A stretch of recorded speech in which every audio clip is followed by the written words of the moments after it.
ये जानते हैं आज की देश और दुनिया की 50 महत्वपूर्ण खबरें सिर्फ 10 मिनट में। लेकिन उससे पहले अभी तक आपने चैनल को सब्सक्राइब नहीं किया है तो सब्सक्राइब जरूर कर लें।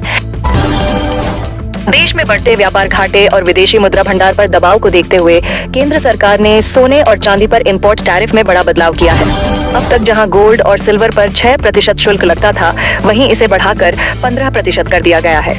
सरकार का मानना है कि इससे विदेशी आयात कम होगा और रुपए को मजबूती मिल सकती है। विशेषज्ञों का कहना है कि आने वाले दिनों में ज्वेलरी की कीमतों में और तेजी देखने को मिल सकती है। सोना लगभग 10,000 रुपए और चांदी करीब 18,000 रुपए तक महंगी हो सकती है। इधर बाजार में इस फैसले को लेकर मिश्रित प्रतिक्रिया देखने को मिल रही है। कुछ व्यापारी इसे अर्थव्यवस्था के लिए जरूरी कदम बता रहे हैं, जबकि आम लोगों का कहना है कि शादी ब्याह के सीजन में इसका असर सीधे जेब पर पड़ेगा।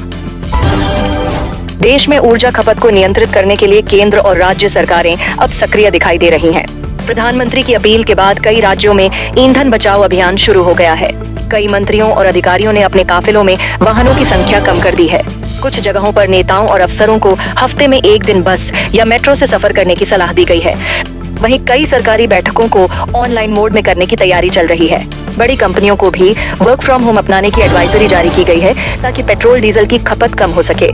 विशेषज्ञों का मानना है कि अगर अंतर्राष्ट्रीय हालात ऐसे ही बने रहे तो आने वाले महीनों में ईंधन की कीमतों पर और दबाव बढ़ सकता है। कुछ राज्यों में पेट्रोल और डीजल की सप्लाई प्रभावित होने की खबरें सामने आई हैं। झारखंड के कई इलाकों में टैंकरों की संख्या घटने से परेशानी बढ़ी है। कुछ पेट्रोल पंपों पर ईंधन खत्म होने जैसी स्थिति देखने को मिली। हालांकि सरकार की ओर से कहा गया है कि देश के पास पर्याप्त मात्रा में कच्चा तेल और गैस का स्टॉक मौजूद है और घबराने की जरूरत नहीं है। ऊर्जा मंत्रालय ने साफ कहा है कि सप्लाई चेन को मजबूत रखने के लिए लगातार निगरानी की जा रही है। बिहार सरकार ने कर्मचारियों के लिए महंगाई भत्ते में बढ़ोतरी को मंजूरी दी है। इसके साथ ही इलेक्ट्रिक व्हीकल नीति में बदलाव और चार्जिंग स्टेशन बढ़ाने पर भी जोर दिया जा रहा है।